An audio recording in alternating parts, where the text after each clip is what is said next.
Hi dears, എല്ലാവർക്കും സുഖമാണല്ലോ.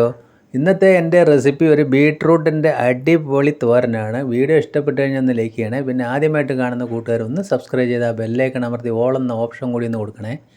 അതിനായിട്ട് 2 ബീട്രൂട്ട് എടുത്തിട്ടുണ്ട്. ഏകദേശം ഒരു 350 ഗ്രാം ഉണ്ടാവും. നമുക്കൊന്ന് കട്ട് ചെയ്ത് വരണം.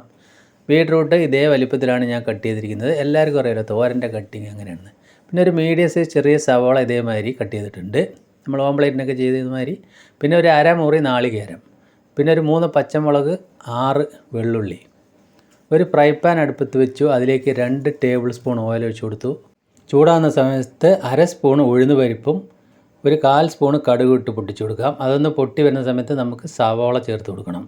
സവാള ചേർത്ത് ജസ്റ്റ് ഒന്ന് ഇളക്കി കൊടുക്കുക. കൂടെ തന്നെ നമ്മൾക്ക് കഴുകി വെച്ചിരിക്കുന്ന വെള്ളമെല്ലാം വാർത്ത് വെച്ചിരിക്കുന്ന ബീട്രൂട്ട് കഷ്ണങ്ങളും ചേർത്ത് കൊടുത്ത് നല്ലതുപോലെ ഒന്ന് മിക്സ് ചെയ്ത് കൊടുക്കുക.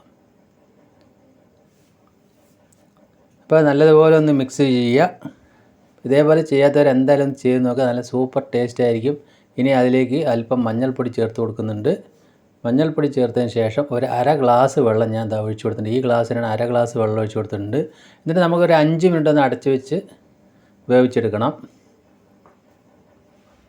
5 മിനിറ്റ് കൊണ്ടൊന്നും എന്തായാലും ബീട്രൂട്ട് വേവില്ല. അത് 5 മിനിറ്റ് കഴിഞ്ഞു. എന്നതിന് ശേഷം ഞാനൊരു 3/4 സ്പൂണ് മുളക് പൊടി, പിന്നെ ആവശ്യത്തിന് കുറച്ച് ഉപ്പും ചേർത്ത് കൊടുത്തിട്ടുണ്ട്. ഉപ്പ് നമ്മൾ നേരത്തെ ചേർത്ത് കൊടുക്കണ്ട, നമ്മൾ ഇതേപോലെ ഒന്ന് തിളച്ചതിന് ശേഷം കുറച്ച് സമയം കഴിഞ്ഞിട്ട് ചേർത്താൽ മതി. ഇനി അതൊന്ന് അടച്ച് വെച്ച് ലോ ടു മീഡിയം ഫ്ലെയിമിലാക്കിയിട്ട് ഒരു 8 മിനിറ്റും കൂടി നമുക്ക് അടച്ച് വെച്ച് വേവിക്കുക. അപ്പോഴേക്കും നമ്മൾക്ക് ആ തേങ്ങ ചിരവിയതായിട്ട് മിക്സിയുടെ ജാറിലേക്ക് ഇട്ട് കൊടുത്തു. ആ 3 പച്ചമുളക് ഒന്ന് കീറിയിട്ട് ചേർത്ത് കൊടുത്തിട്ടുണ്ട്. ആ വെള്ളുള്ളി 6 എണ്ണം അതും ഒന്ന് 2ആയി പിളർന്ന് ഇട്ട് കൊടുത്തിട്ടുണ്ട്. ഒന്ന് ജസ്റ്റ് ഒന്ന് കറക്കി കൊടുക്കുക. തരിതരിപ്പായിട്ട് ഇതെല്ലാം കൂടി നമുക്ക് ഇതേപോലെ നമുക്ക് അരച്ചെടുക്കണം. ഇപ്പോൾ നമ്മളൊരു 8 മിനിറ്റ് കഴിഞ്ഞതിന് ശേഷം അത് തുറന്ന് നോക്കുന്ന സമയത്ത് വെള്ളമൊക്കെ വറ്റി ബീട്രൂട്ടൊക്കെ ഒരുവിധം നന്നായി വെന്തിട്ടുണ്ട്. ബീട്രൂട്ടിൻ്റെ വേവ് എല്ലാവർക്കും അറിയാമല്ലോ. ഇപ്പോൾ ഈ ഘട്ടത്തിൽ തന്നെ നമ്മൾ അതിലേക്ക് ആ അരപ്പ് ചേർത്ത് കൊടുക്കുക. ഇങ്ങനെ വെക്കാത്തവർ എന്തായാലും ഒന്ന് ചേർത്ത് കൊടുത്ത് നോക്കുക. ഈ അരപ്പിൽ നിങ്ങൾ ബീട്രൂട്ട് വെച്ച് കഴിഞ്ഞാൽ നല്ലൊരു ടേസ്റ്റ് ആയിരിക്കും. ചോറുണ്ണാൻ കറി പോലും ആവശ്യമില്ല. വെള്ളുള്ളിയുടെ ഫ്ലേവറൊക്കെ നല്ല സൂപ്പറായിട്ടുണ്ടാവും. നല്ലതുപോലെ ഒന്ന് മിക്സ് കൊടുക്കുക. അതിൻ്റെ വെള്ളമൊന്നും വറ്റിയിട്ടില്ല. ഇനി പോരാത്ത കുറച്ച് ഉപ്പ് കൂടി ഞാൻ ചേർത്ത് കൊടുത്തിട്ടുണ്ട്. അത്യാവശ്യം ഉപ്പും നല്ല എരിവും ഉണ്ടെങ്കിൽ തന്നെയാണ് ആ ബീട്രൂട്ട് കഴിക്കാൻ നല്ല രുചി ഉണ്ടാവുള്ളൂ. ഈ സമയം ലോ ഫ്ലെയിമിലാക്കിയിട്ട് ഒരു 2 മിനിറ്റ് ഒന്ന് അടച്ചു വെച്ച് ഒന്ന് വേവിക്കണം.